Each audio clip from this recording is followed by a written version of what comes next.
Sobat Belajar, selamat datang kembali di podcast Tiga Sudut Pandang.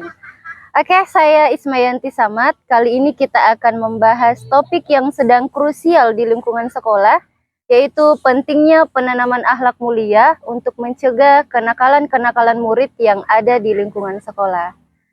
Oke, Sobat Belajar di rumah, akhir-akhir ini tentunya kita sering mendengar ya kenakalan-kenakalan yang ada di sekolah seperti membuli, mengejek nama orang tua teman, tidak sopan terhadap teman, bahkan juga terhadap gurunya tidak sopan. Nah, ini merupakan salah satu krisis karakter yang tentunya harus kita tuntas secara bersama, Sobat Belajar.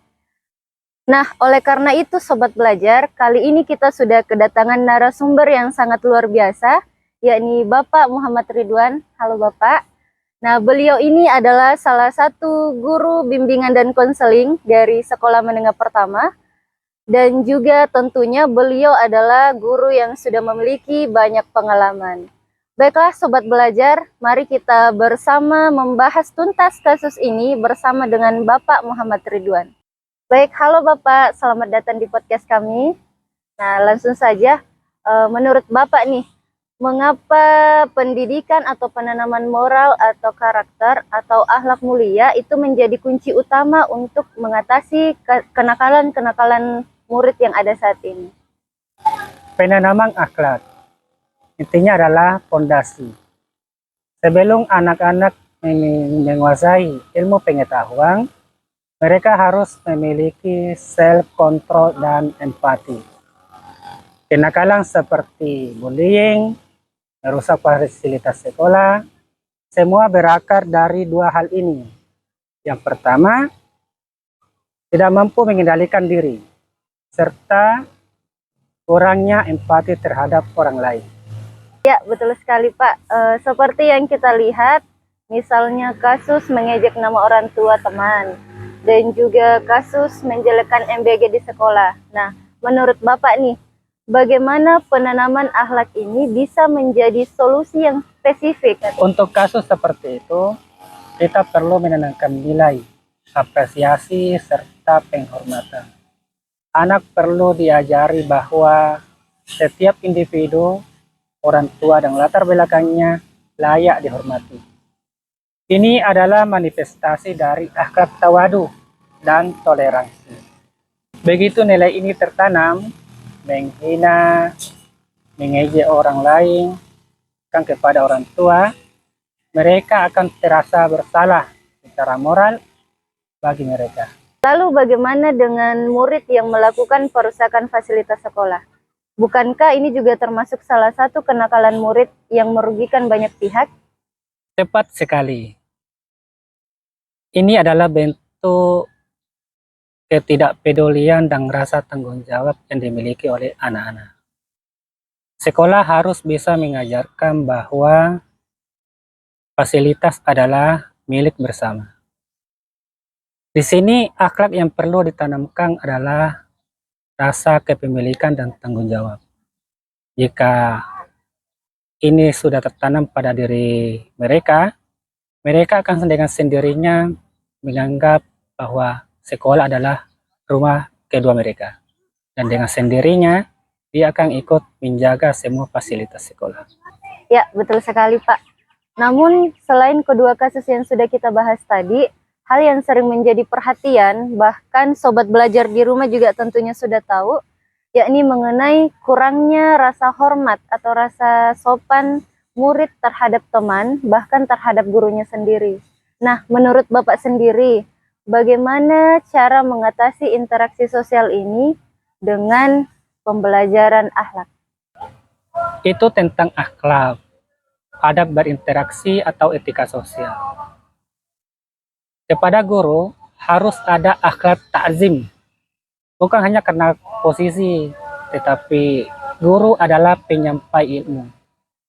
Dan kepada teman harus ada akhlak ukhuwah dan husnuzon.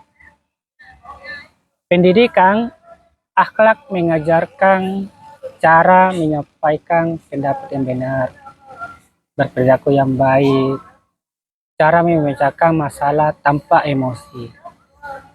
Jika itu tertanam, itu akan memutus rantai ketidakharmonisan di sekolah. Ya, betul sekali. Saya setuju dengan Bapak.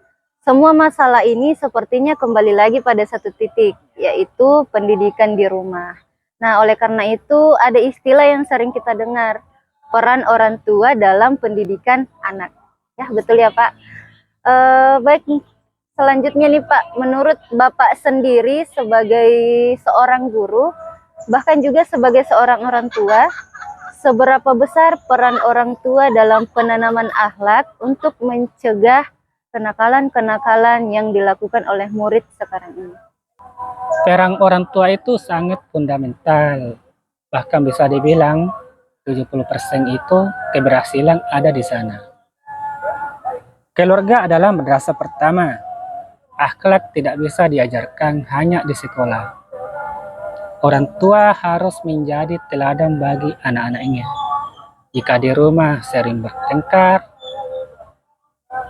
sering berkata kasar, otomatis anaknya akan meniru apa yang ada di rumahnya. Betul sekali Pak. Jadi intinya di sini kuncinya itu ada di sinergi atau gabungan peran antara orang tua dan juga sekolah.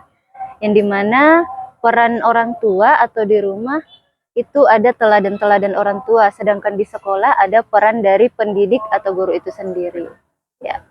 Baiklah Pak, mungkin Bapak bisa memberikan satu tips nih untuk orang tua atau bahkan juga untuk sobat belajar kita di rumah.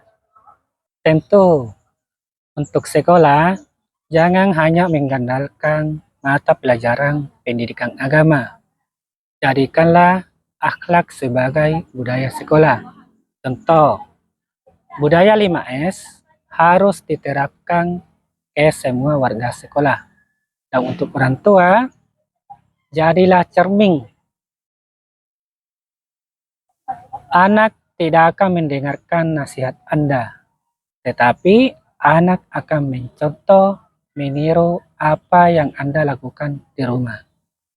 Tunjukkan akhlak yang mulia setiap interaksi di rumah. Wah, luar biasa sekali pencerahan dari Bapak narasumber kita. Kita bisa menarik kesimpulan bahwa akhlak mulia merupakan suatu vaksin yang paling ampuh untuk mencegah penyakit sosial yang ada di sekolah. Mulai dari membuli, merusak fasilitas, mengejek, bahkan ketidaksopanan, bahkan juga ketidakhormatan. Sobat belajar di rumah, perlu kita tekankan bersama bahwa penanaman nilai seperti nilai empati, tanggung jawab, dan juga penghormatan yang didukung penuh oleh guru di sekolah dan juga orang tua di rumah merupakan satu jalan yang terbaik untuk menciptakan lingkungan belajar yang aman dan juga berkarakter. Ya, terima kasih Bapak atas waktu dan ilmu yang sudah diberikan. Semoga kita semua, baik guru, siswa maupun orang tua, dapat berperan aktif dalam menguatkan fondasi akhlak murid kita. Baiklah, sobat belajar, selesainya pembahasan kasus kita kali ini, selesai pula pertemuan kita di episode kali ini. Jangan lupa terapkan nilai-nilai akhlak dalam kehidupan sehari-hari. Saya Ismayanti Samad, undur diri. Sampai jumpa di episode selanjutnya.